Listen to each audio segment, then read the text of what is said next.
एक पेग घेत रवीने शेजारी ठेवलेला चिकनचा लेग पीस उचलला.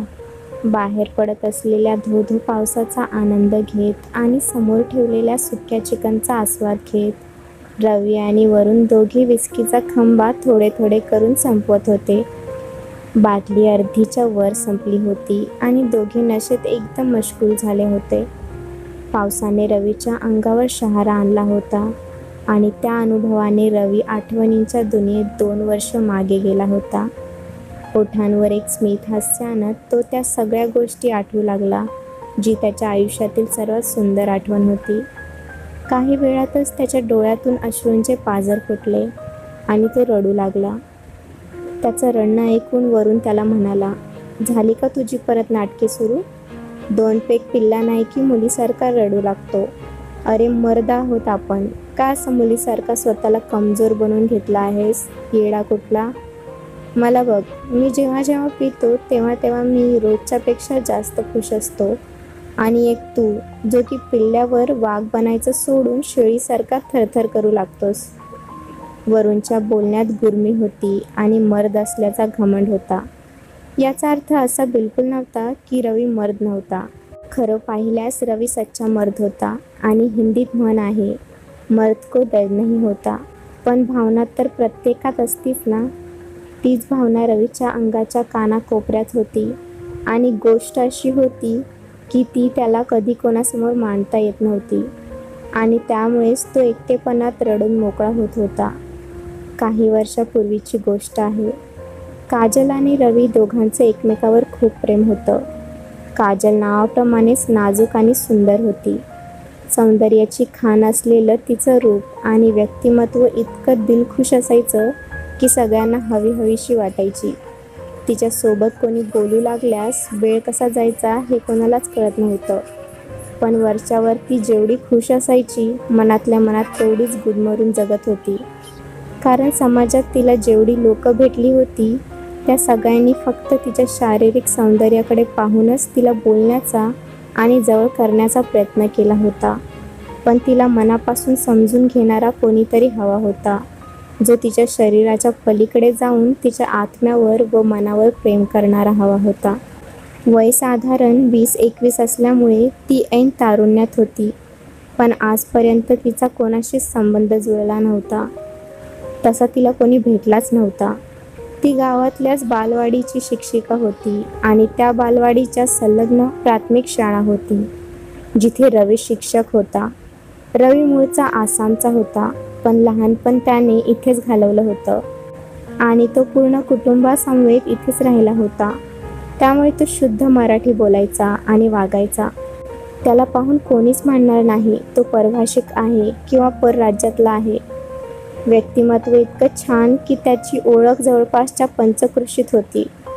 काजलला त्याने एकदा पाहिलं. ती देखणी तर होतीच, शिवाय वर्णन केल्याप्रमाणे तिचं बोलणं खूप सुंदर होतं. शब्दात एवढा गोडवा की ऐकतच राहावं. जसं की कोणत्याही मुलाला अशीच मुलगी हवी असते, जिच्यात लज्जा आणि सन्मान तसेच सुंदर भाषा यांची जोड असते. रवीला काजलमध्ये या सगळ्या गुणांचा भंडार दिसत होता, म्हणून तो तिला मुद्दामून आधीमधून बोलू लागला. काही भेटीत आणि संवादात काजलच्याही लक्षात आलं की रवी तसाच आहे जसा ती आत्तापर्यंत विचार करत होती. देहाच्या पलीकडे विचार करणारी व्यक्ती म्हणजे रवी. देहाला कितीही सजवा, कितीही आकर्षित केलं तरीही जेव्हा देहाला नग्नतेचं रूप दिलं की ते सगळं आकर्षण तात्काळ अदृश्य होतो आणि मग हळूहळू त्या व्यक्तीचाही कंटाळा येतो, ज्या व्यक्तीच्या अंगप्रदर्शनावर जाऊन आपण त्यांच्याकडे आकर्षित झालेलो असतो. आणि नग्नतेनंतरही तेवढाच प्रेम राहिला तरच ते संबंध ठेवण्यासारखे आणि समजण्यासारखे असतात, हे दोघांनाही माहीत होतं. आणि इथे या बाबतीत दोघांचे विचार तंतोतंत जुळत होते. त्यांची भेट वाढत राहिली आणि काही दिवसांनी रवीचा वाढदिवस आला. त्या दिवशी रवीने काजलला भेटण्यासाठी गावाबाहेरच्या झऱ्यापाशी बोलवले होते. दुपारच्या आसपास काजल तिथे आली. रवी आधीच येऊन तिथे वाट पाहत झऱ्यात एक एक दगड मारत बसला होता. तिला पाहताच त्याच्या चेहऱ्यावर एक लकाकी आली, ज्याने तो अधिकच खुश दिसू लागला. काजलने का बोलावलंस मला इथे असं विचारलं तर रवी तिच्या डोळ्यात डोळे घालून बोलू लागला. आज माझा वाढदिवस असतो. 26 वर्षाच्या कारकिर्दीत मी एकदाही वाढदिवस साजरा नाही केला. असं वाटलंच नव्हतं की कोणाला माझ्या जन्माचा आनंद होईल आणि त्या दिनांकाला ती व्यक्ती मला आनंदाचा क्षण देईल. आपण जेव्हापासून बोलू लागलो तेव्हापासून समजलं की नियतीने अशी व्यक्ती माझ्या जीवनात पाठवली आहे जी माझ्याच मताची आहे.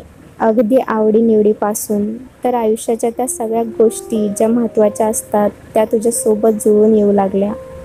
वाढदिवसाला नक्की काय होतं हे मला माहीत पण नाही, पण एवढं माहीत आहे की या दिवशी कोणी मला नाराज नाही करणार. माझ्या आयुष्याबद्दल थोडक्यात सांगून मला जे पुढे बोलायचं आहे ते मी बोलेल. मी मूळचा बाहेर राज्याचा आहे. घरची परिस्थिती पण एवढी व्यवस्थित नाही की खूप ऐशोआरामात मी तुझं आयुष्य घालवेल. पण एक वायदा करतो, तुला कधीच कशाची कमी होऊ देणार नाही. आयुष्याच्या शेवटच्या टप्प्यापर्यंत तू माझ्यासाठी तेवढीच खास असणार जेवढी आज आहे. तू स्वप्न पाहायचं मी पूर्ण करेल. तू इच्छा व्यक्त करायची मी त्याचा मार्ग काढेल. वाईटातील वाईट परिस्थिती जरी आली तरी देखील माझी साथ कधी सुटणार नाही. होशील माझी जीवनसाथी. एवढं बोलून रवी मागे वळून खळखळत्या झऱ्याकडे पाहू लागला. काजलच्या गालावर हसणं, डोळ्यात लाज आणि मनात खूप प्रसन्नता होती. तिला देखील रवी हळूहळू आवडू लागला होता. अगदी तिच्या मनासारखा तो होता. फक्त तिने ते कधी व्यक्त केलेलं नव्हतं. पण आज समोरूनच रवी बोलला होता तर तिला जे हवं होतं ते मिळालं होतं. तिने तिच्याकडे पाठ करून थांबलेल्या रवीला त्याच्या खांद्यावर अलगद हात ठेवत म्हणाली, प्रथम तुला वाढदिवसाच्या खूप शुभेच्छा. आणि मला माहीत नव्हतं तुझा वाढदिवस आहे तर मला तुला काही आणताही आलं नाही. I am sorry. पण एक गोष्ट आहे जी मी तुला देऊ शकते. भेटवस्तू म्हणून तिने तिच्या हातातील अंगठी काढत त्याच्या बोटात घातली. यावरून तिचं उत्तर त्याला समजलं होतं. त्याने प्रेमात तिला मिठीत घेतलं. त्या मिठीत काजलला फक्त प्रेम जाणवलं. वासनाचा लांब लांब काहीच संबंध त्या मिठीतून दिसत नव्हता. दोघे अत्यंत आनंदित होऊन नवीन भविष्याला सामोरे जाण्यासाठी निघाले. दिवस जाऊ लागले तसं त्यांच्यातील प्रेमही वाढत चाललेलं. हे असं पहिलं नातं होतं ज्यात मुलाकडून शरीर सुखाची मागणी होत नव्हती. दोघेही एकमेकांना पाहूनच आणि बोलूनच सुखाचा अनुभव घेत होते. मध्ये मध्ये ते त्याच झऱ्यापाशी भेटायचे जिथे ते पहिल्यांदा भेटले होते.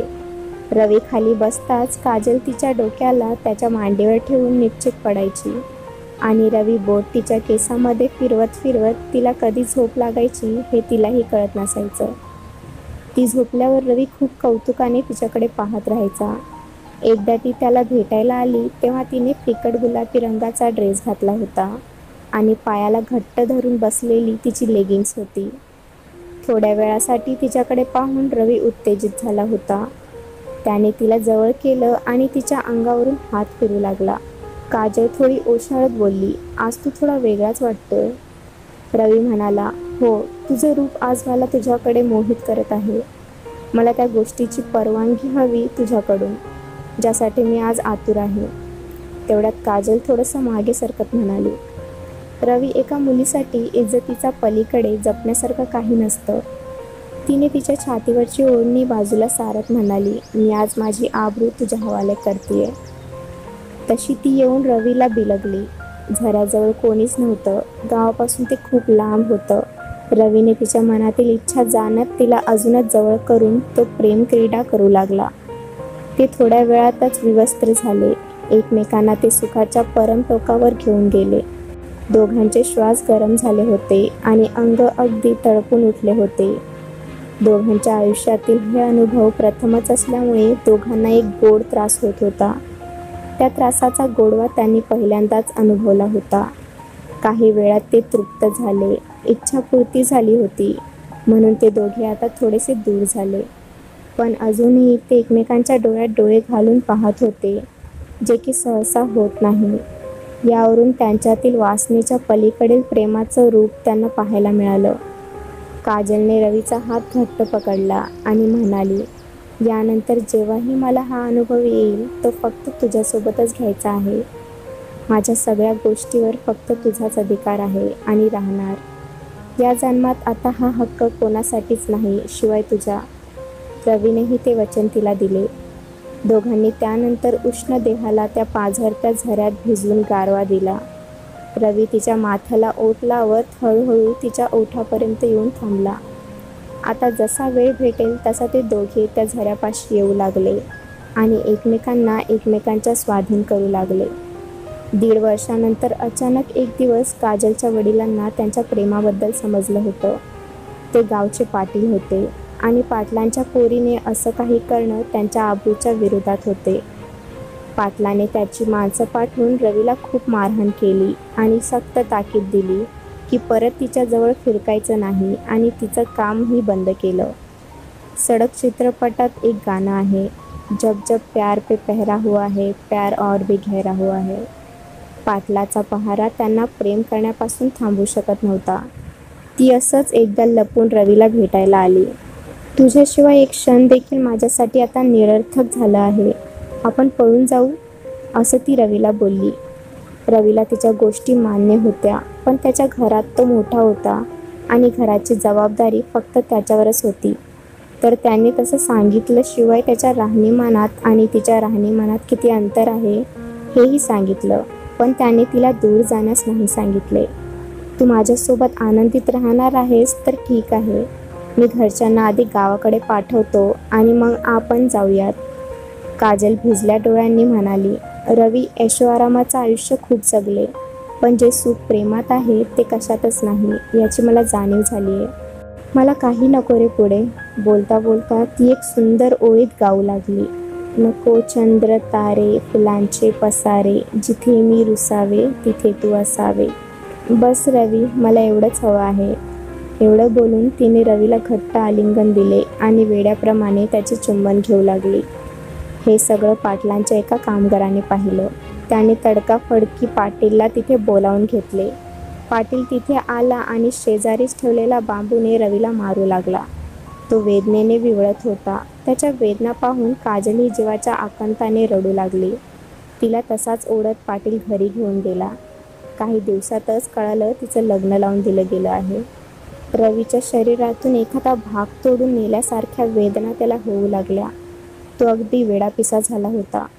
तो सारखाच काजलच्या शोधात भटकू लागला, पण त्यावेळेस फोन वगैरे काही नव्हतं, म्हणून त्याला पत्ता भेटणे किंवा काजलकडून काही माहिती येणे अशक्य होतं. असंच काही दिवस गेल्यावर एका रात्री तो त्याच झऱ्याजवळ गेला जिथे त्यांच्या गोड आठवणी होत्या. तो तिथे जाऊन जीवाच्या आकांताने रडू लागला. तेवढ्यात पाठीमागून त्याला एक आवाज आला. रवी, रडू नकोस, मी आले. त्याने मागे वळून पाहिलं तर काजल पांढरा शुभ्र ड्रेस वेशात त्याच्या समोर उभी होती. त्याचा आनंद गगनात मावेनासा झाला. तो जेवढ्या ताकदीने आणि जलद गतीने चालता येईल तेवढ्या गतीत तिची मिठी मारायला गेला आणि त्याने तिची मिठी घेतली, पण आश्चर्य, त्याच्या मिठीत ती बसली नव्हती. काजल पुढे बोलू लागली. आता तुझ्या लक्षात आलं असेल की मी तुझ्यापासून देहरूपात किती दूर झाली आहे. वडिलांनी माझं लग्न लावून दिलं, माझ्या मर्जीच्या विरुद्ध. मी तिथे गपचूप राहून ते स्वीकार केलं, पण मला तुझ्याशिवाय या देहाला कोणाला द्यायचं नव्हतं. म्हणून मी त्याच दिवशी सासरी जाताच माझ्या देहाचा विष पिऊन त्याग केला. त्यानंतर मी रोज या झरापाशी येऊन तुझी वाट पाहत होते, कारण आत्म्याला काही मर्यादा आहेत. गावच्या वेशीपुढे मला येता येत नाही. ग्रामदैवत गावकऱ्यांचं आत्म्यापासून संरक्षण करतात म्हणून. रोज मी या आशेत वाट पाहायची की तू इथे एकदा तरी येशील आणि मी तुला भेटेन. शेवटी तो दिवस आज आला आहे. हे सगळं ऐकून रवी अगदी कोलमडला होता. त्याचं अवसान गहाळ झालं होतं. आयुष्य त्याला निरर्थक वाटू लागलं होतं. तसा तो काजलला म्हणाला, मी सुद्धा जीव देतो, म्हणजे आपण एकरूप होऊ. पण काजल म्हणाली, वेड्या, असं नको बोलू. माझ्या जाण्याने माझ्या घरी काही फरक नाही पडणार, पण तुझ्या जाण्याने तुमचं कुटुंब उद्ध्वस्त होईल. मला हे मान्य नाही. आपण असंच भेटत राहू. शरीराच्या पलीकडील प्रेम दोघांनाही देत राहू. एवढं बोलून ती अदृश्य झाली. आज दारू पीत असताना जेव्हा पावसाच्या थेंबाने त्याच्या अंगावर शहारा आणला होता, त्यावेळी त्याला तोच झरा आठवला होता. आणि काजलचं ते ओलं चिंब भिजलेलं शरीर ज्याच्यात तो स्वतःला पूर्ण सामावून घेत होता. शेवटचा घोट घेत तो वरुणला म्हणाला, तू दारू पिल्यावर खुश होतो ना, पण मी आज आयुष्यातील असा आनंद अनुभवायला जात आहे ज्याची नशा कधी उतरत नाही, ज्याचा आनंद कधी विरळ होत नाही. मी प्रेमाचा आनंद घ्यायला चाललोय. तू पण कधीतरी या नशेची चव चाखून बघ. माझा विश्वास आहे ती नशा तुझी पण कधी उतरणार नाही. एवढं बोलून त्या मुसळधार पावसात तो त्या झऱ्याकडे निघाला. सकाळी पाऊस थांबला होता. सूर्य उगून पक्षांचा किलबिलाट चालू झाला होता आणि सगळ्यांच्या चेहऱ्यावर एक दुःख होतं. त्या शाळेचे शिक्षक रवी सर खूप चांगले होते. त्यांनी असं नव्हतं पाहिजे करायला. पोलिसांनी त्या झऱ्यातून एक मृतदेह काढला होता. रवीचा मृतदेह होता तो. सगळे हळहळ करत होते. घरचे रडून अक्षरशः बेहाल झाले होते. काजल आणि रवी कायमचे एक झाले होते. समाजाच्या आणि देहाच्या बंधनातून मुक्त होऊन प्रेमाच्या जगात त्यांनी स्थान निर्माण केले होते.